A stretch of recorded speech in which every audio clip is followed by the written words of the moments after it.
Naitwa Dr. Jerry Ndumbalo, ni daktari bingwa wa saratani na pia ni rais wa chama cha madaktari bingwa wa saratani Tanzania ambacho kinaitwa Tanzania Oncology Society.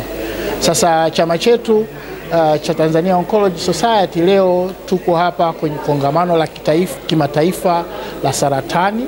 Ili kongamano linahusisha wataalamu kutoka sehemu mbalimbali za dunia, Afrika, Asia, Amerika, Canada mpaka wengine wanatoka Australia.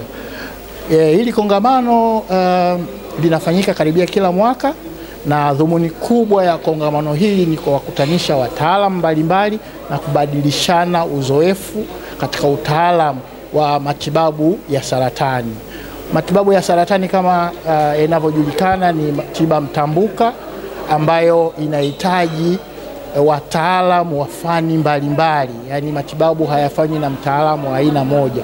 Tunahitaji wataalamu wa upasuaji, wataalamu wa tiba kemia, tunahitaji wataalamu wanaotibu kwa kutumia mionzi. Kwa matibabu ya saratani ni matibabu ambayo yanakutanisha madaktari wenye fani tofauti. Sasa katika kugusia hilo, maana yake ni kwamba hata sisi wataalamu tunafanya kazi kwa kushirikiana, sio tu ndani ya nchi mpaka nje ya nchi kwenye haya matibabu ya saratani. Kwa sasa hivi Tanzania imepata mfumuko mkubwa au idadi kubwa ya wagonjwa wa saratani. Kwa mwaka inakadiriwa na Shirika la Afya Duniani kwamba tuna zaidi ya wagonjwa 44,45 kwa mwaka, wagonjwa wapya wa saratani. Na pia huu ugonjwa inaonekana kwamba baada ya miaka 5 na 10 utaendelea kuongezeka mara 3 zaidi yake kulingana na takwimu zinavyoonyesha za tafiti mbalimbali. Sasa nini kifanyike au tatizo ni nini? Tiba iweje? Hilo ndio dhumuni ambalo tumekutania hapa sisi wataalamu, kwamba tuangalie tatizo hili tunalipunguza kwa kiasi gani, na pia tiba tunaziboresha kiasi gani zifanane na wenzetu wa sehemu nyingine ya dunia ili tuweze kuwaponya wagonjwa wetu. Kifupi, saratani zote zinatibika hasa, na unaweza ukapona kabisa, hasa ikiwa katika hatua zile za awali kama hatua ya kwanza na hatua ya pili. Kwa hiyo kwa kifupi tunahimiza kwamba watu wajichunguze, fanya uchunguzi mapema wa saratani mbalimbali ili uweze kugundulika mapema, na ukishagundulika na saratani mapema ni rahisi sana kutibiwa na inapona kabisa. Huo ndio ujumbe wangu kwa wananchi. Sasa tuna saratani zipo za wanaume na kuna saratani za wanawake. Ukianzia kwenye saratani za wanawake ambayo ndio kwa kiasi kikubwa saratani inayoongoza ni saratani ya shingo ya kizazi. Karibia 30% ya wagonjwa wote wa saratani wanapatikana na hii saratani ya shingo ya kizazi, ukijumlisha wote wanawake na wanaume. Alafu saratani inayofuatia namba 2 ambao pia ni ya wanawake ni saratani ya titi. Yenyewe inachukua karibia 15% ya wagonjwa wote wa saratani. So ukiangalia, ukijumlisha hapo, tayari hizo saratani mbili zinachukua karibia wagonjwa nusu ya wagonjwa wa saratani ambazo zote ni za wanawake. Kwa wanaume, saratani ya kwanza ni saratani ya tezi dume, tunaita prostate cancer. Hii ndio inaongoza, lakini baada ya hapo pia kuna saratani ya koo na saratani ya utumbo.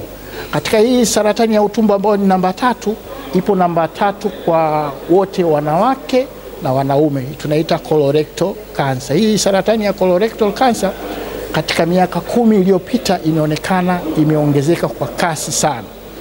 Ndani ya miaka 10 iliyopita haikuwepo hata kwenye zile tunaita saratani 10 zinazoongoza Tanzania, lakini sasa hivi imeshuka mpaka imekuwa namba 3.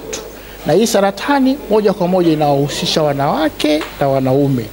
Na aina ya saratani hii, sababu kubwa kabisa ni aina ya maisha tunayoishi, hasa kwenye vyakula na kufanya mazoezi, na sehemu ndogo ni ya kuhusu kurithi au genetics, lakini sehemu kubwa kabisa ni ya mtindo wa maisha. Jina langu ni Eza Kamau, nimetoka Kenya. Mimi ni daktari na nimekuja kuhudhuria mkutano huu wa madaktari wanaotibu ugonjwa wa saratani, kujielimisha vile ugonjwa wa saratani unavyotibiwa huku Tanzania na kujua mwelekeo wa advances za madawa na njia za kutibu saratani huku Tanzania zinavyoendelea. So kuna kenye tunaitanga screening. Inategemea na ugonjwa wenyewe wa saratani ni wa pande gani. Inaweza kwa breast cancer, inaweza kwa maneno ya prostate, okay? Zinakujanga na zinajitofautisha vile zinavyo represent. Lakini shida cha muhimu ni kwamba ukiwa hausikii vizuri, ukiwa unashuku kuna shida ama kasoro kadogo hivi, ni vizuri lazima uende kwa daktari. Daktari ndio ataweza kuangalia, atafanya vipimo kadhaa na kulingana na Kenya atapata, atajua njia nzuri ya kukutibu ama kama atakuelezea kama ni saratani ama si saratani. Naitwa Dr. Margaret Paul Moshi, ni daktari bingwa wa magonjwa ya saratani katika hospitali ya Shifaa Pan African iko Kinondoni Makaburini. Ya shingo ya kizazi, dalili ni kwanza kabisa kwa wale mama ambao wamekoma siku, wanaanza kuona tena siku zao.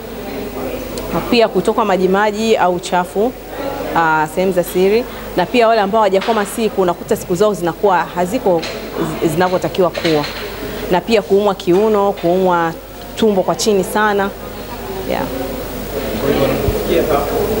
Wanapofikia wanapopata hizo dalili ni vizuri kuja hospitalini. Ushauri wako kwa ujumla kwa jamii? Ushauri kwa jamii ni kuja kujichunguza. Yaani ukiona una kitu chochote ambacho sio cha kawaida kwenye mwili wako, usikae nacho, kwa sababu mara nyingi saratani inapoanza inakuwa haiumi. Kwa hiyo kitu chochote unachokiona sio cha kawaida, njoo hospitalini. Kikigundulika, yani ni vizuri ukapima kigundulika ni kitu gani, na kama kiko katika hatua za mwanzo kabisa kinatolewa na unapona kabisa.